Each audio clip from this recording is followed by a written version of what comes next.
I was adjusting my silk blouse in front of the floor-to-ceiling window of my apartment, the skyline of Chicago glimmering like tiny shards of broken promises. The sunlight reflected off the glass, catching the subtle threads in my top, and I ran my fingers over them, a nervous habit I'd never fully shaken. My phone buzzed again, the sharp vibration slicing through the calm of the morning. I hesitated, staring at the name flashing on the screen, Mom. I hadn't spoken to her in months.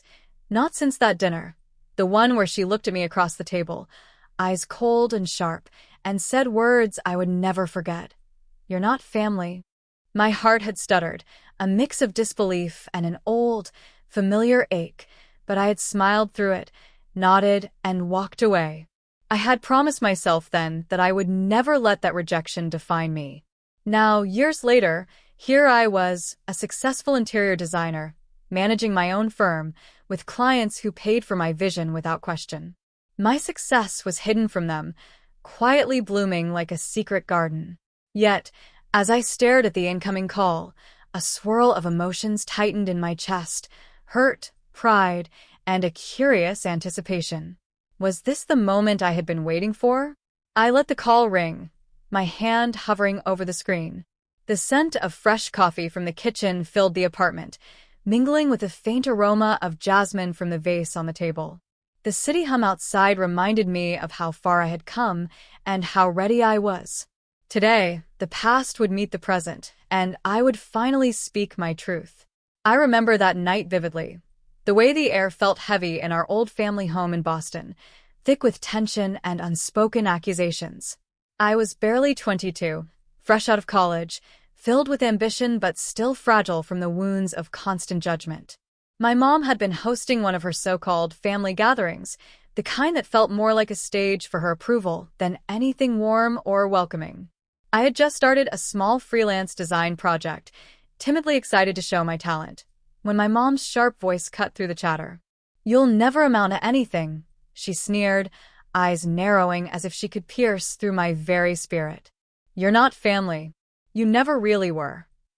I froze, my fork clattering against the plate. The words lodged in my throat, a lump that made swallowing feel impossible. My hands shook, gripping the edge of the table as though it could anchor me to some sense of belonging I had never truly felt. My siblings glanced at me, awkward and silent, unsure where loyalty or love lay.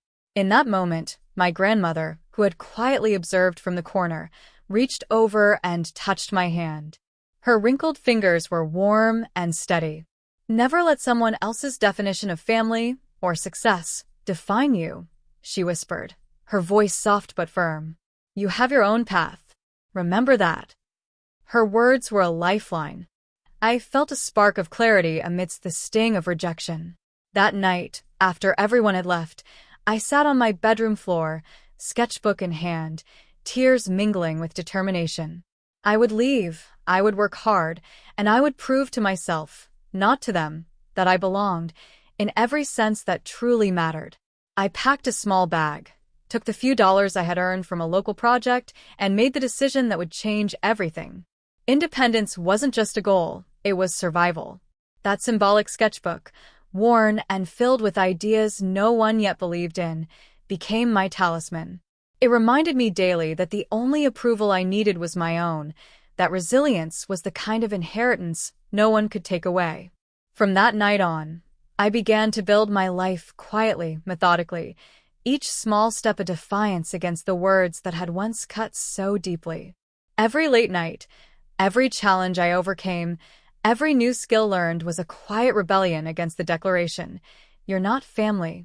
After that decisive night, I moved to New York, carrying nothing but my sketchbook, a small suitcase, and a heart full of stubborn determination. The city was overwhelming, towering buildings, honking taxis, and endless crowds, but it was alive with possibility in a way my small Boston town never had been. I found a tiny studio apartment in Queens, barely enough room for my mattress and a folding table I used as a desk, but it became my sanctuary. I started taking freelance interior design projects, most of them small, often unpaid, but each one taught me something new. I remember sitting on the floor one evening, surrounded by paint swatches and fabric samples, feeling exhausted and questioning if I had made the right choice. But then my mentor, a seasoned designer named Elaine, called. She had noticed my work online and offered guidance, challenging me to push boundaries I had never dared approach. "You have talent, but talent without strategy is wasted," she told me firmly, yet kindly. Her belief in me became the fuel I didn't know I needed. The next months were grueling. I worked 12-hour days, sometimes more, juggling multiple clients, learning the business side of design, and facing constant self-doubt. There were nights I cried over mistakes I made or projects that didn't go as planned. But every tiny success, a client thrilled with a room transformation, a positive review, a small paycheck, felt like a victory carved out of sheer willpower. Slowly, my reputation grew. People started trusting me with bigger projects, and I began to see my name associated with results, not just effort. I kept my family in the dark. They assumed I was struggling, maybe living paycheck to paycheck. My social media was deliberately modest, showing casual snapshots, never the real triumphs, never the proof of the empire I was quietly building. Each project completed, every contract signed, was a step toward independence, a shield against the memory of the words that had once cut so deeply. One evening, as I signed the lease for my first office space, a modest but bright loft in Manhattan, Elaine handed me a small plaque engraved with the words, "Your path, your success, your story." It felt like a quiet acknowledgement of all the battles I'd fought alone, of all the nights I had refused to give up. That plaque now sits on my office wall, a constant reminder of resilience, of the power of belief, and of the life I had built on my own terms. By the time I reached my late 20s, I had grown my small freelance operation into a boutique design firm. I was respected, financially independent, and, most importantly, in control of my destiny. I had built not just a career, but a life where my past didn't define me and my family's doubt didn't dictate my worth. Yet deep down, a part of me wondered when or if they would ever realize the woman I had become. It started with a casual email that felt too coincidental to ignore. "We're in town next week. Would love to see you. Mom insists." My heart tightened, a mixture of curiosity and caution swirling inside me. I could feel the old tension surfacing, the memory of her words echoing. "You're not family." I knew this meeting could either reopen old wounds or finally allow me to close the chapter on that painful part of my life. When they arrived, I welcomed them into my loft office, a space filled with light, art, and subtle details that whispered stories of my journey. Expensive abstract paintings adorned the walls, a sleek mid-century desk held my meticulously organized design plans, and my sketchbook, now more polished and professional than ever, sat like a talisman on the corner. I didn't greet them with hugs or forced warmth. I let them take in the room first, observe the life I had quietly constructed. Mom's eyes flickered across the space, a mixture of confusion and disbelief washing over her features. She lingered on a corner shelf displaying awards and framed contracts from high-profile clients. My younger sister's jaw tightened as she noticed a photograph of me in front of a recently completed penthouse project in downtown Manhattan. Their silence was deafening, the weight of expectation pressing down as they tried to process what they were seeing. I poured a cup of coffee, the aroma filling the room as I deliberately took a moment to collect my thoughts. Then, I turned to them, my voice calm, deliberate, and strong. "I know you've been under the impression that I've struggled, that I'm still the girl who couldn't belong. But here's the truth. I run a successful boutique design firm. I've designed spaces for clients all over the city, and my work has been recognized in major publications. Financially, I am completely independent. And, yes, I am very much my own person." Their faces shifted in real time. Mom's eyebrows shot up, a flicker of guilt crossing her expression. My siblings exchanged looks of astonishment. I paused, letting the silence hang just long enough for the weight of my words to sink in. Then I added, softly but with unmistakable authority, "So, when you told me I wasn't family, you underestimated me. But I want you to understand something. You're seeing me now, not the version you tried to define. I am whole, accomplished, and yes, I have built my life without the approval you withheld." Mom's lips pressed together, the familiar steel in her voice faltering as she whispered, "I didn't realize." I let her sentence hang, knowing that no excuse could erase the past, but the acknowledgement was a start. My younger brother, who had always rolled his eyes at my ambition, finally looked at me with something close to respect. In that room, surrounded by the tangible results of years of struggle, they saw what they had dismissed for so long. And I, for the first time, felt the quiet triumph of owning my narrative. I didn't raise my voice. I didn't shout. I simply allowed the life I had meticulously built to speak louder than any words they could have said. After letting them absorb the reality of my success, I felt a shift within the room. The power balance that had once been skewed in their favor was now unmistakably mine. For years, their opinions and judgments had defined the boundaries of my world. Today, those boundaries belong to me. I took a deep breath, letting the scent of coffee and faint jasmine linger in the air, grounding me. "I want to make one thing clear," I began, my voice steady but kind. "I care about all of you, but my respect and trust have to be earned. I won't bend back into old patterns of hurt and dismissal. If you want a place in my life moving forward, there are conditions." Mom's eyes widened slightly, perhaps expecting an apology or surrender. Instead, I continued. "First, honesty. No more dismissing, judging, or undermining others. Words like, 'you're not family,' cannot happen again." My fingers lightly traced the edge of my desk, a subtle display of composure. "To my siblings, I want you to pursue your own dreams, not live in the shadow of expectations or excuses. Support one another, respect each other, and take responsibility for your choices. You've seen what it means to build a life with resilience. Now it's your turn." I paused, letting them digest my words. I didn't want this to feel like punishment. It was guidance, the framework for healthier relationships.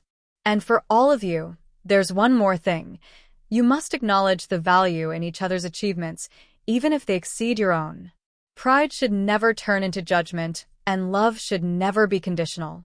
I noticed Mom shift uncomfortably, the tension in her shoulders easing slightly as realization dawned. This wasn't just about my success. It was about the dynamics that had long held us captive in pain and resentment. I had the upper hand, yes, but I also had clarity, compassion, and the foresight to guide the people I loved toward accountability. "Follow these conditions," I said, "and I will welcome you into my life on my terms. Break them, and you will have to face the consequences of your actions independently." The room was silent, heavy with reflection. I could see in their eyes the understanding that the world had changed, my world, and they needed to adapt if they wanted to remain a part of it. I didn't gloat. I didn't revel in revenge. My power came from calm confidence, from knowing my worth, and from choosing to shape the relationships around me with intention. The air in the room felt lighter now, the tension slowly replaced by the first glimmers of hope, respect, and the possibility of true reconciliation. For the first time in years, I felt fully in control, not just of my life, but of the narrative that had once left me voiceless. This was my family now, on my terms, and I knew that the change I demanded was not just for me, but for all of us to grow stronger, wiser, and more compassionate. Weeks passed after that meeting, and the change in my family was subtle, but undeniable. Mom began checking in, not with judgment, but with genuine curiosity about my projects and daily life. My siblings, once distant and competitive, started sharing their successes and struggles with me, seeking advice rather than approval. The tension that had once haunted our interactions gradually softened, replaced by tentative respect and understanding. I often caught myself reflecting on the journey that had brought me here.